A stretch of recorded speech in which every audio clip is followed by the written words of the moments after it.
The beach looked exactly like the photos. White sand stretching for miles. Water, so clear it looked almost unreal. Palm trees swaying gently in the warm afternoon breeze, while the sun reflected off the ocean in bright silver lines. It was the kind of place people described as paradise. And for the first 2 days, it felt exactly like that.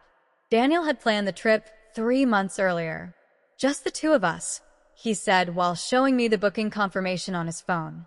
A week away from everything. We had been together for 5 years. Long enough that most of our friends had already started asking the question people always ask. When's the proposal coming? Daniel would just smile and say, soon. So when he surprised me with plane tickets and a beach resort reservation, my mind filled in the rest of the story on its own. This trip felt different, more intentional, more romantic.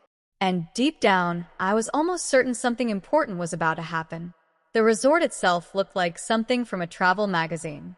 Open-air restaurants, infinity pools overlooking the ocean, private cabanas lining the beach with soft white towels and drinks served in tall glasses with slices of fruit on the rim. On our third afternoon there, we claimed one of those cabanas near the water. Daniel lay beside me on the lounge chair, sunglasses pushed up into his hair, watching the waves. Come swim with me, he said. The water looks cold. It's perfect. He stood up and stretched, then tossed his phone onto the towel beside me. I'll be back in 2 minutes. I watched him jog across the sand and dive into the turquoise water. For a few minutes, I just sat there, enjoying the warmth of the sun and the sound of the waves rolling gently onto the shore. It felt peaceful, simple, like life had paused for a moment. Then his phone lit up. The screen brightened against the white towel. At first I ignored it, but when the notification appeared, my eyes moved toward it without thinking. Private number. I hesitated. Daniel rarely received calls from unknown numbers.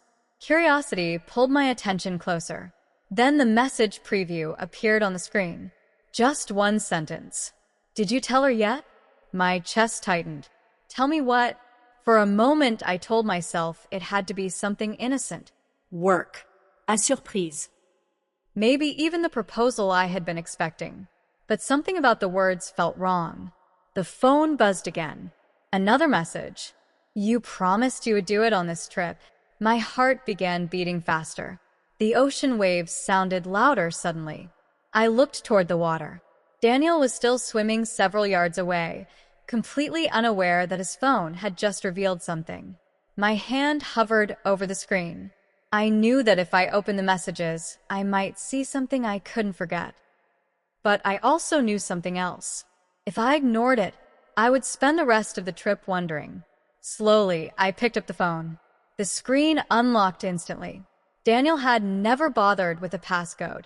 The message thread opened. And the name at the top of the conversation made my stomach drop. Lily. The first message I read was from earlier that morning. Lily, you said this trip would be the moment. My fingers felt cold against the phone. Then I scrolled down. Daniel, relax. She doesn't suspect anything. The world seemed to tilt slightly. The beach. The ocean. The beautiful vacation I had believed was meant for us. Suddenly it all felt staged, like I had been invited into a scene that wasn't actually about me. Another message appeared on the screen, sent just minutes earlier. Lily, just remember what we agreed. You can't keep both lives forever. Both lives. I stopped scrolling. For a moment, I couldn't breathe. Everything inside me was suddenly very quiet. I looked up again toward the ocean. Daniel was still there, floating in the water, smiling at something someone nearby had said. From a distance, he looked exactly like the man I thought I knew. But the messages in my hand told a different story. The man standing in that ocean might be a complete stranger. And suddenly, the proposal I thought I was waiting for wasn't the surprise this vacation had planned for me. For a few seconds, I simply stared at the phone in my hand. The waves rolled onto the sand the same way they had a moment earlier. The sun still reflected across the ocean in bright flashes of light. People nearby laughed and splashed in the water. Nothing around me had changed, but everything inside me had. Both lives. The words echoed quietly in my mind. I read the message thread again, slower this time. There weren't hundreds of texts. In fact, there were surprisingly few, but each one felt heavier than the last. Lily, you said this trip would be the moment. Daniel, relax. She doesn't suspect anything. Lily, I'm tired of waiting. Daniel, just give me a few more days. My fingers tightened around the phone. For a moment, I considered confronting him immediately, walking straight into the water, holding the phone up and demanding answers. But something stopped me. Because sometimes the truth reveals more when people believe their secrets are still safe.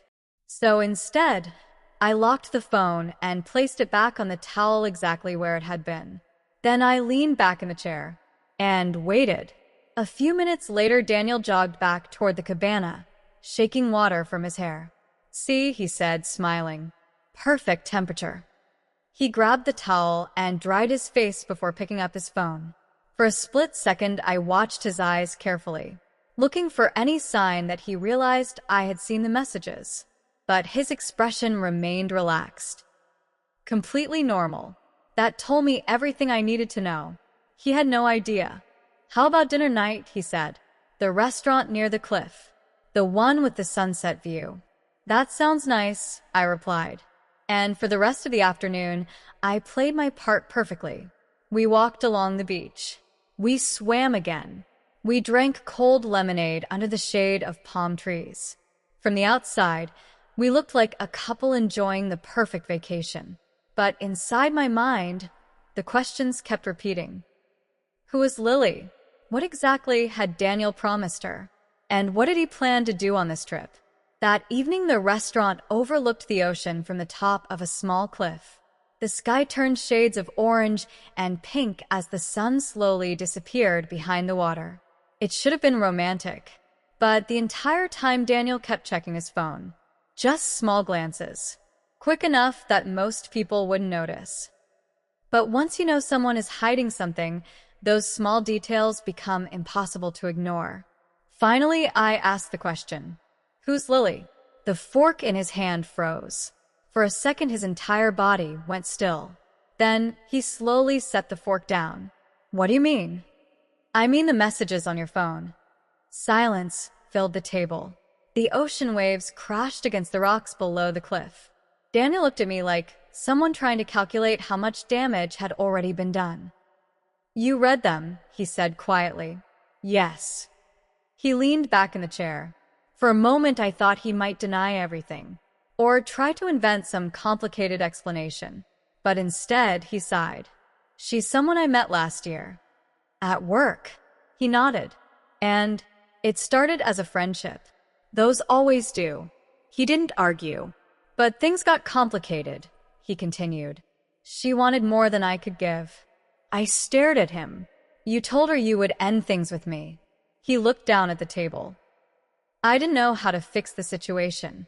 So, your solution was to bring me on a romantic vacation while promising someone else you'd leave me during it. Daniel rubbed his face with both hands. I was trying to figure things out. No, I said quietly. You were trying to keep both lives. The same phrase from the message. He didn't respond. Were you going to tell me? I asked. Yes. When? He hesitated. Tonight. I laughed softly. That's interesting. Why? Because earlier today, I thought you might propose. His eyes widened slightly. I never said that. No, irrablia. But you didn't exactly stop me from believing it either. The silence between us stretched longer. Finally, Daniel looked up again. I care about you, he said. Care? Yes. But you're not sure you love me anymore. The truth hovered between us. He didn't say it, but he didn't deny it either. For a long moment, I watched the last light disappear behind the ocean. Then I stood up. Where are you going? He asked. For a walk.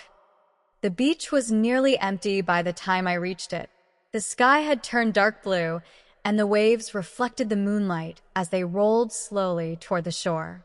For a while, I simply walked along the waterline, thinking, processing, letting the truth settle inside me. Daniel eventually found me.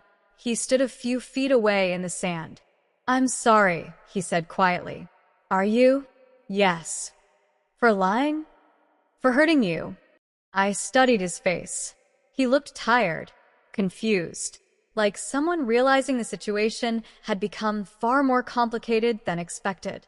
"What are you going to do about her?" I asked. "I don't know." That answer told me everything. He still hadn't made a choice. Not really. He just hoped the decision would somehow make itself. And in that moment, something inside me became very clear. "I think I just made the decision for both of us," I said. "What do you mean?" "I'm going home tomorrow." His head lifted quickly. "You're leaving?" "Yes." "And us?" "There is no us anymore." He looked genuinely shocked. "But we can fix this." No, irablia shufli. "You can fix your life however you want." The waves rolled across the sand between us. "But I'm done being part of the version where I'm the second option." Daniel didn't try to stop me. Maybe he understood. Or maybe he simply didn't know what to say anymore. Either way, the next morning I packed my suitcase. The ocean was still beautiful. The sand was still white. But the man who had brought me there was someone I no longer recognized. And sometimes the most powerful moment in a relationship is the moment you finally walk away.